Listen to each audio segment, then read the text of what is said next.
Will my AI chess coach app help me get to 1500? Let's find out. So we are at game one, and I'm opening up myself, Chicago Data Guy, 955 against Aristides, 573. Again, just quick overview of the app. I got principals on the upper left. I have my games on the lower left. The coaching occurs on the right, and I can navigate through the game here. So we will go ahead and jump in and see where this takes us.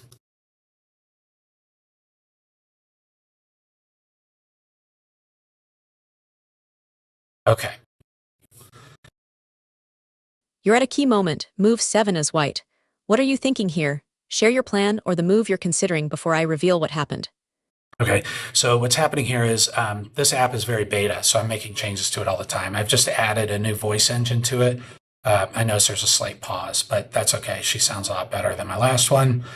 And this prevents me from moving. So I cannot move past this. When the coach wants to step in, I'm going to give it, I've tried to do this once before, and this is my second time around. So I've been through this, but I'm going to go ahead and say, hey, looking to develop, get my second night out. I really like the instinct here. Getting your second knight into the game is exactly the kind of healthy developing move you should be looking for, and on f3 the knight supports your center too, so your reasoning was sound in spirit. The thing to take away, though, is that this was a moment to pause and look for something sharper before just developing. Notice that black's a-pawn is pinned against the rook on a8 along the open a file. That means nxb5. Actually works tactically. After the pawn recaptures, your rook crashes through on a8 and snags the exchange. You'd come out clearly the better side of the material. The lesson isn't don't develop. It's that when your opponent has a loose setup and an open file is staring at their rook, take a few seconds to check for a concrete tactic before settling for the natural move. Good calm play overall. Just keep that tactical antenna up. Yeah, this is pretty cool, actually. So some things I didn't realize. I don't know anything again. I know nothing about chess, so let's keep that in perspective. The minute I took here, I opened this up. And that is pretty powerful. He clearly, or she, is not going to take here because then I would just have a free rook. So she takes here. And we're looking at this. And the reason this works is exactly what chess.com told me.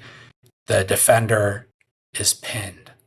This is the defender. The defender is pinned, therefore will not come out to retake. So I just added an explore feature here. So if I move here, they simply cannot take. So they're kind of stuck. So they need to do something else.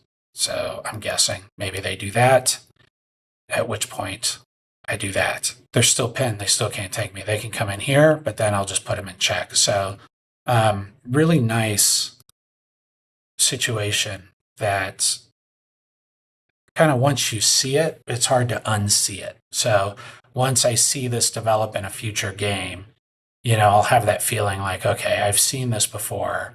There is something really weak happening. So we'll continue to move. You're at a key moment. Move 8 as white. What are you thinking here? Share your plan or the move you're considering before I reveal what happened. Okay, so clearly this knight is still a good move. What was that? That was, I'm learning nomenclature here too. So I'm learning how to notate moves as well as how to kind of read the board here. So let's see. The A file, so the up and down's a file. So clearly the best move, still attack. Knight takes on B5. But actually, I'll just leave it at that. I like that you spotted nxb5. That's exactly the move. Grabbing that pawn is the whole point of the position. Black's queenside pawns on b5 and c4 are overextended and undefended, and the knight scoops one up cleanly. The trouble is, having seen the strong idea, you then played h3 instead. That gentle nudge at the bishop on g4 doesn't really threaten anything. Black can simply take on f3 and bail out the tension, and suddenly all that pressure you'd built up just evaporates, and the game levels out. Whenever you've found a move that wins material or keeps the initiative, trust it and play it rather than inserting a safe little move first. Your instinct was excellent here. Next time, follow through and snap up that b5 pawn.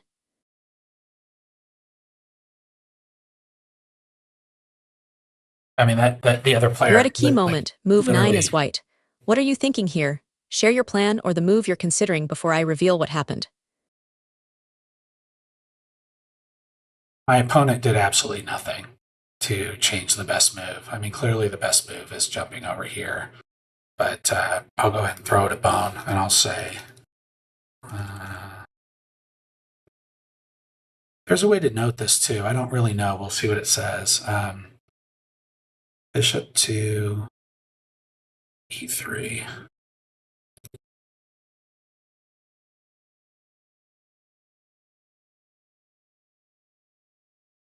I mean, clearly I can't jump up here because it breaks down my castle option. So that's just not a great option. I like that you were thinking about supporting your center and getting your pieces out. Keeping that big d4e4 pawn duo healthy is a good instinct, and developing the bishop toward castling is never a terrible idea. But notice your note said b3 while your hand played b2, so it's worth slowing down to make sure the move actually does what your plan intends. More importantly, this was a moment to be more ambitious.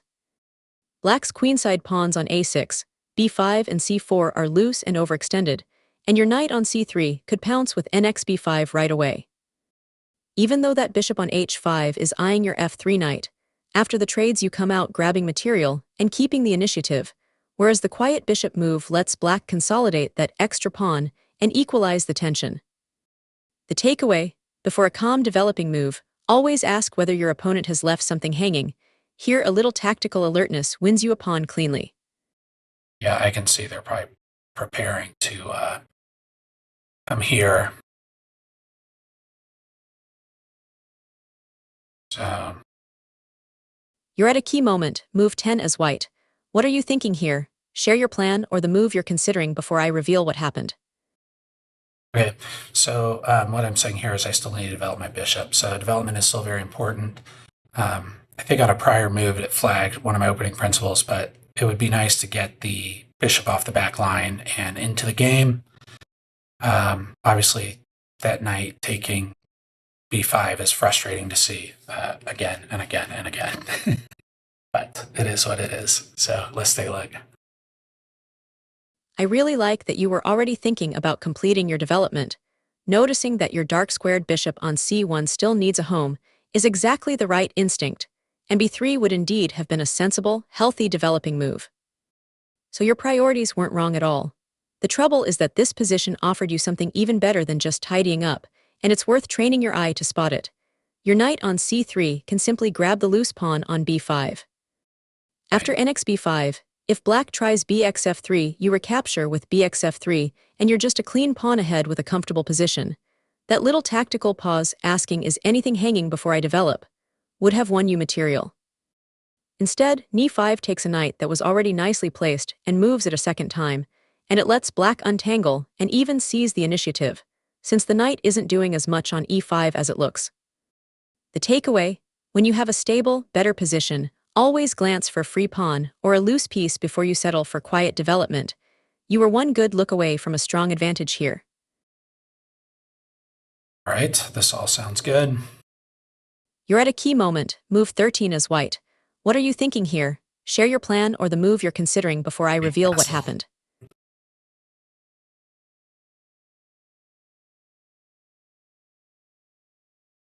But I didn't castle, but I was thinking castle. I love that your instinct was king safety. You even said castle to yourself, and that's exactly the right thought with your king still sitting in the center and the board starting to open up. The puzzling thing is that you then played d5 instead, which doesn't tuck your king away at all. Castling kingside was sitting right there and would have followed your own plan perfectly. Beyond the king, releasing the central tension with d5 actually let your opponent off the hook. The cleaner way to use your space was e5, gaining a strong grip in the center, and opening the long diagonal for your light squared bishop on f3, which would have kept the pressure squarely on black's somewhat awkward setup. By pushing d5, you invited exchanges that dissolved your edge and handed the initiative back.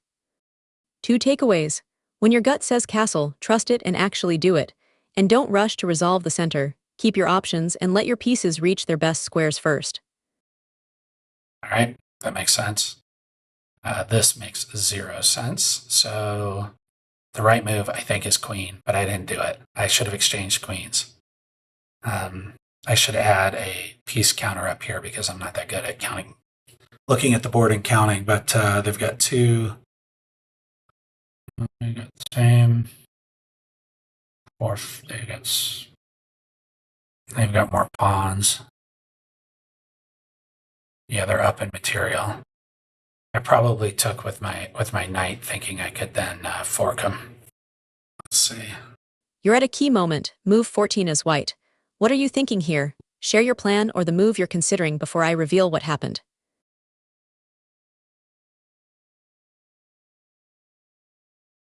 He's got all his pieces just gummed up here in the corner.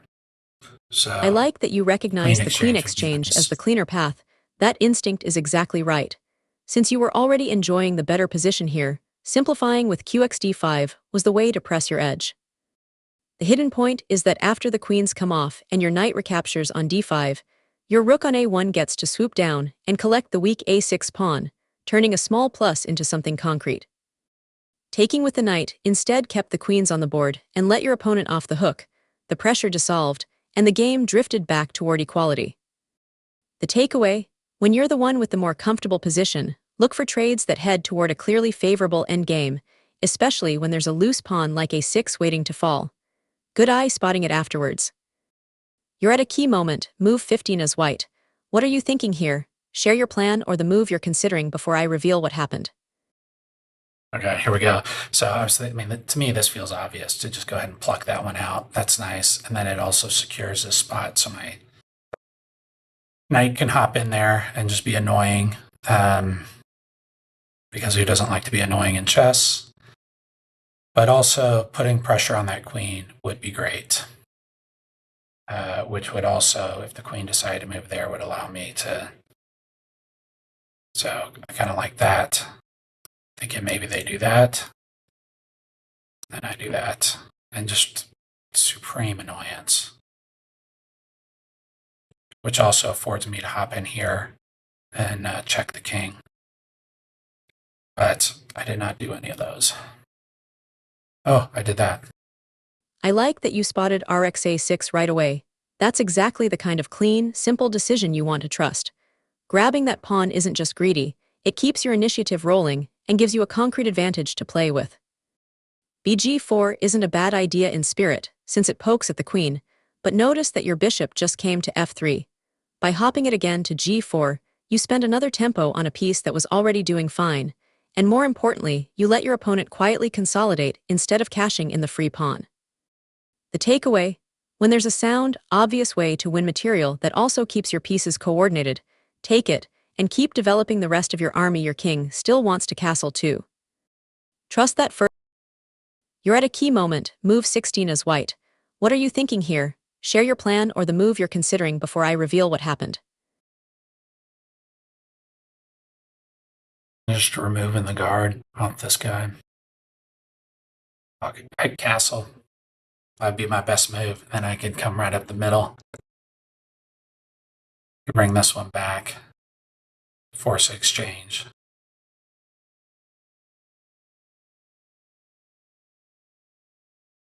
I could also put some pressure on that rook. I still have this one. This is just like a field of bad decisions that I'm making here. So what am I thinking? Thinking rook takes on a6. I like that you were looking for ways to cash in on your advantage. You'd built up a really nice position with that strong knight on d5 and active pieces, so the instinct to make something happen is the right one. Grabbing on a6 isn't crazy either. It's just a bit slow when more forceful options are sitting right there. The trouble is that the move you actually played, nf6+, simply walks the knight into the g7 pawn. The After big grinder. gxf6, black just snaps it off, and you've handed over your best piece for nothing. And that knight on d5 was doing a ton of work, so it really hurts to lose it. The much stronger idea was x5, opening things up against that bishop on g6. Once the f5 pawn comes off, the g6 bishop is exposed, and you win material in the resulting exchanges, after which you can calmly castle and enjoy a clean extra piece.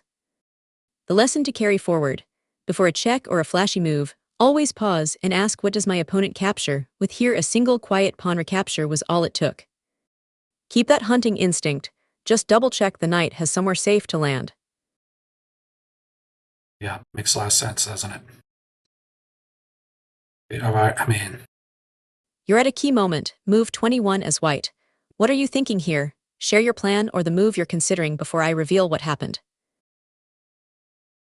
for some reason, I continually do not see a good move that will sit there for, throughout the whole game. So, rook taking that pawn is clearly still good.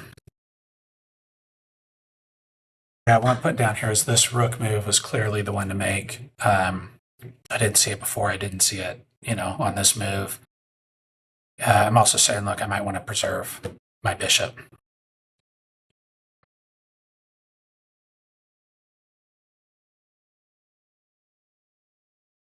All right, let's see what they say. That was just a mistake. I totally just gave up.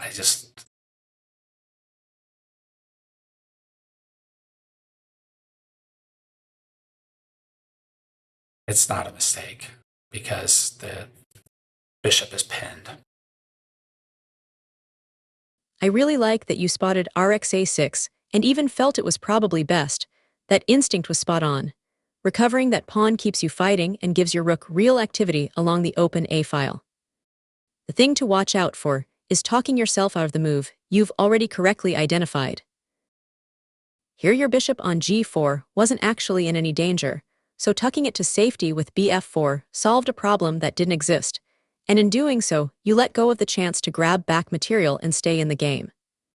On top of that, bf4 invites a trade of your active light square pressure for nothing concrete. When you're behind, you want to keep your pieces busy and pounce on any material you can claw back. So the takeaway is a nice simple one. When you've found a strong, concrete move like rxa6, trust it and play it rather than retreating to feel safe. You were closer to the right idea than the board ended up showing.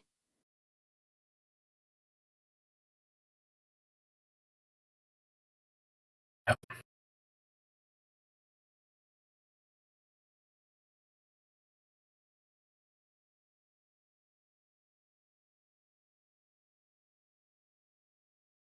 No, that was awful. I should have just returned the favor and then taken over here on. But boy, look at this. I'm at 2.3.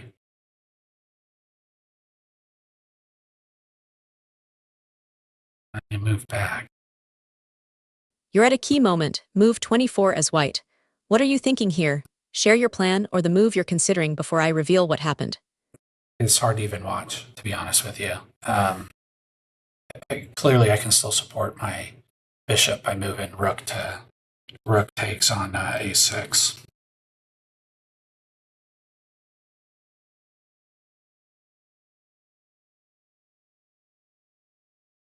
Boy, and I could take the rook in the corner here too. I mean, that would have been just fine. So he probably would have taken there, and then I could have finished. I like that you were looking to grab the pawn on a6. Staying alert for free material is a great instinct, and the position was already very much in your favor. But notice what happened on the board. Both moves overlooked something even bigger. Your bishop on d6 is staring right at the rook on b8. bxb8 simply wins the exchange outright, and on top of that the black knight that wandered to g4 is hanging to your h3 pawn. hxg4 picks it up. So instead of nudging a rook to d1, you had a chance to cash in serious material and steer toward a winning game. The takeaway: before improving a piece, do a quick scan for direct captures and loose enemy pieces, here grabbing the rook, and then the knight was the most forcing, decisive idea, and it would have made the rest much easier.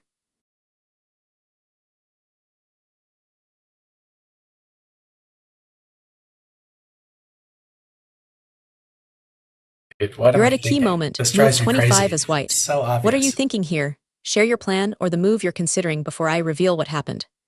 Probably there. And then there. But really, the play is here because he can't even take me back. It's clearly, what's that, bishop to b8.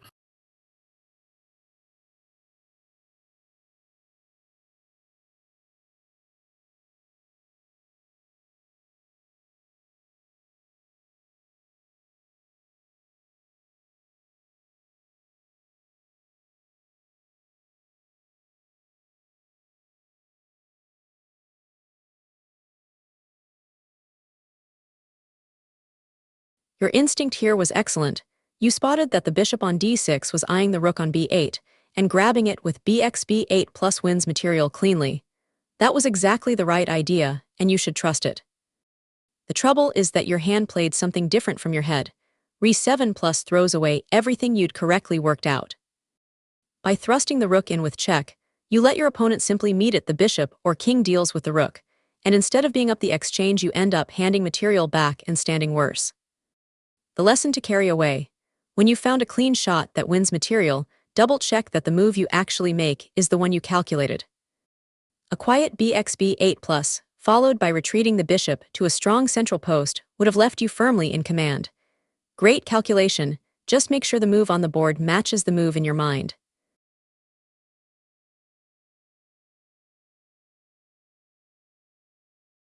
You're at a key moment. Move 26 as white. What are you thinking here? Share your plan or the move you're considering before I reveal what happened.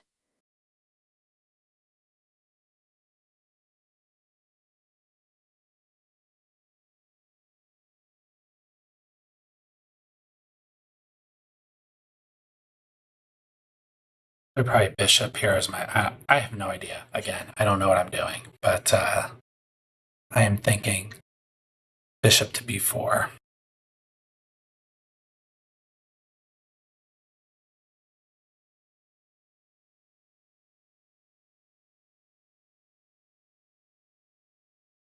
Hard to watch these games because the mistakes, like I say, I don't know what to do, but these just feel so obvious.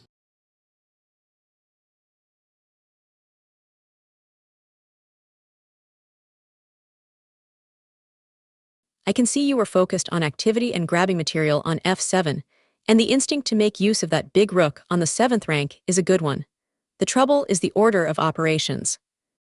When you snatch the bishop on f7 right away, your rook abandoned its guard of your own bishop on d6, and now black just scoops it up with the rook from d8. So instead of winning a piece you end up handing one back and worse, drifting into a really difficult spot. The key idea: look for the in-between check first. Makes RC7 sense. plus Yeah. forces the king to commit, and Right. only then do you take on f7. That Yeah. way you grab the bishop with tempo and keep everything coordinated. Whenever you're about to make a capture, get in the habit of asking, is there a check that wins me a free move? That little pause would have completely changed the result here. Keep What if I could trusting try your my eye new for little? active rooks. Just slow down to calculate the forcing moves in the right sequence.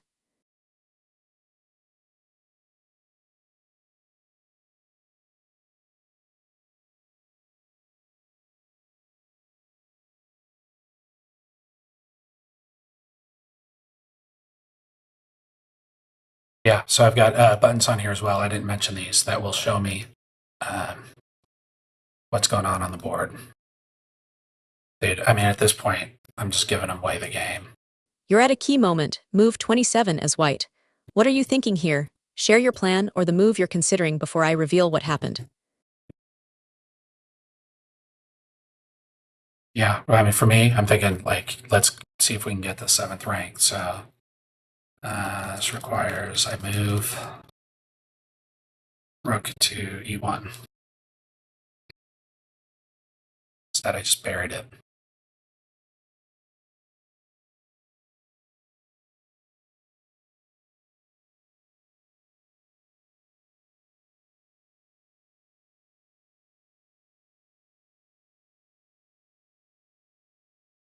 I really like that you were thinking about dominating the 7th rank. That's exactly the right instinct when you have a rook already sitting on f7. But here's the snag. The move you played actually pulls your most active piece, the f7 rook, all the way back to f1, which gives up the very 7th rank you wanted to own. That's the opposite of your plan. When you have a rook that's already deep in the enemy position, you generally want to keep it working there, not retreat it to a passive square.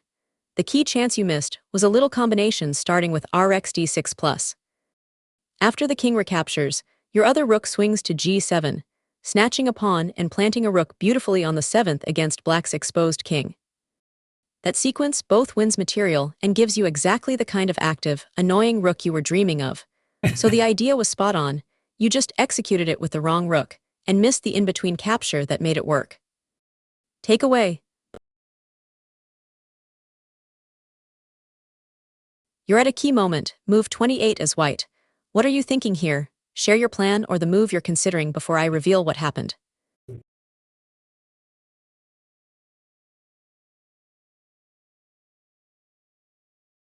I'm putting exchange pawns. I was at g6.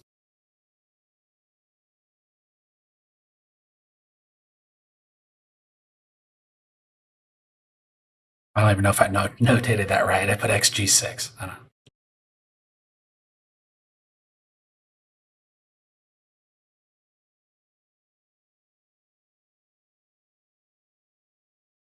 Don't rush.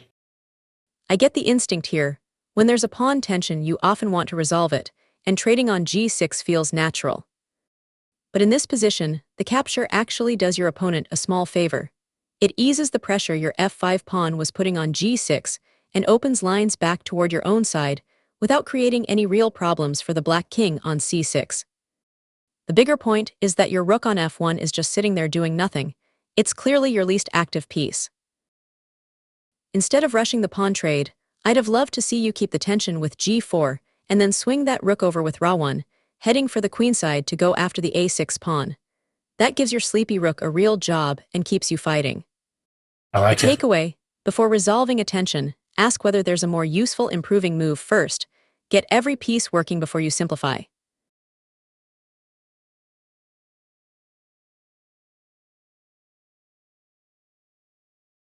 You're at a key moment, move 29 as white. What are you thinking here? Share your plan or the move you're considering before I reveal what happened. I mean, this is kind of where I get a little impatient and lost, but I would definitely engage. I think engage the rook.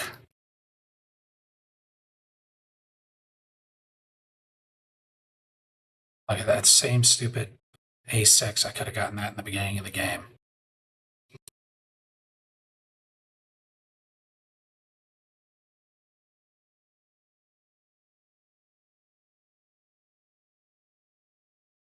That's silly.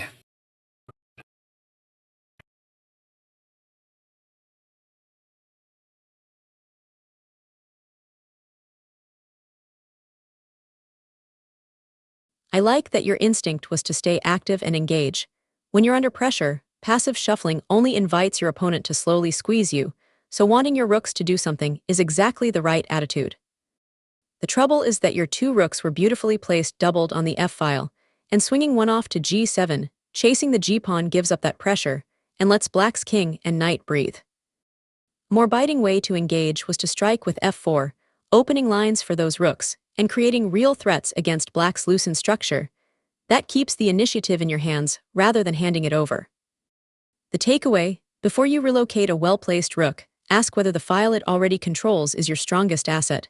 Here it was, and the pawn break was the way to make it count.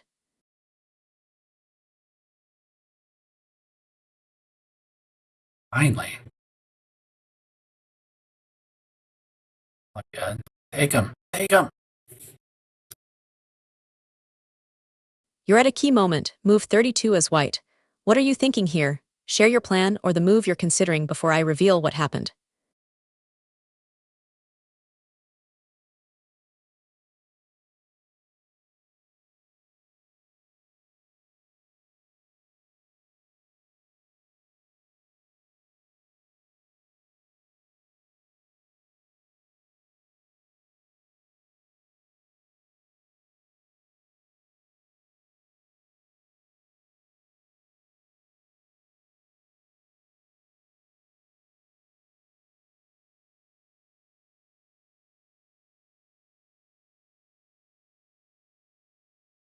I really like the instinct behind Raw 7. In a tough, defensive position like this, your best practical chance is to make your rooks as annoying as possible, and getting one onto the 7th rank to harass from behind is exactly the right spirit. The trouble is that the move you actually played, Raw 1, does the opposite. It pulls your rook all the way back to the corner, where it just sits passively. When you're under pressure, you can't afford to give up your most active piece's job. Even better than Raw 7 here was a little disruptive check with b4+, jabbing at the enemy king and breaking up black's connected queenside pawns before they get rolling. That's the key idea. Figure out what your opponent most wants to march those c and b pawns and throw a wrench in it. Keep trusting that active rook instinct you described. Just make sure the move on the board matches the plan in your head.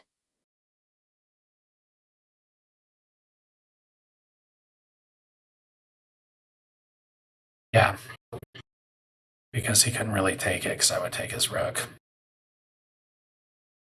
So with that, he really is forced to go in one of these two spots, but he's forced to go here. So I can undo.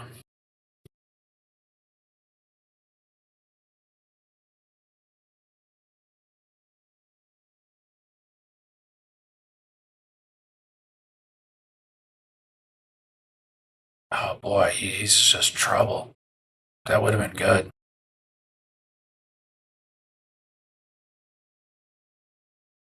All right.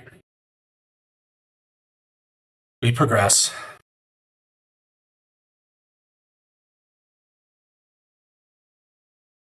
You're at a key moment, move 34 as white. What are you thinking here? Share your plan or the move you're considering before I reveal what happened.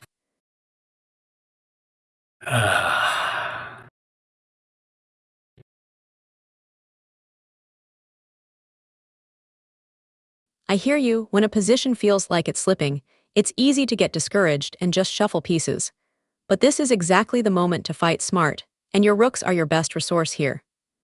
Rab 1 tucks a rook passively behind your own b-pawn, where it has very little to do and just defends. Instead, swinging that rook to the open e-file with Ray 1 gives it real scope. It gets active, eyes your opponent's position, and gives you counterplay. Think about following up with f4 to get your kingside pawns rolling. Even in a tough spot, the rule of thumb holds. Rooks belong on open files where they can make noise, not buried behind pawns. Keep your chin up and look for the most active square for each piece. That's how you make the opponent's life hard and turn losing into still fighting.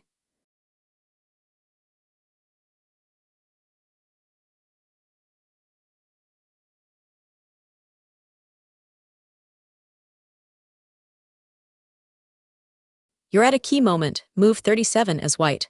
What are you thinking here? Share your plan or the move you're considering before I reveal what happened.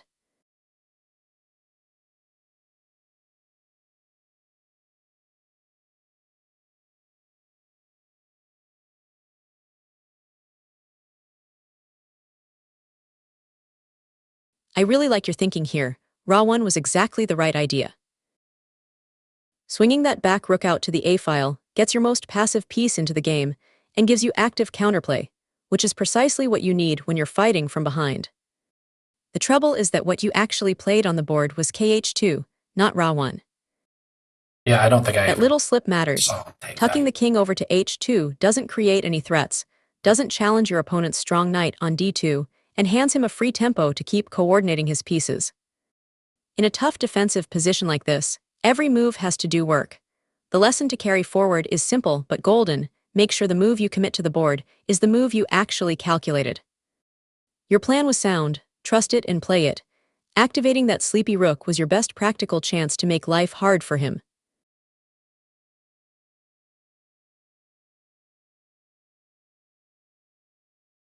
I thinks these moves are fine.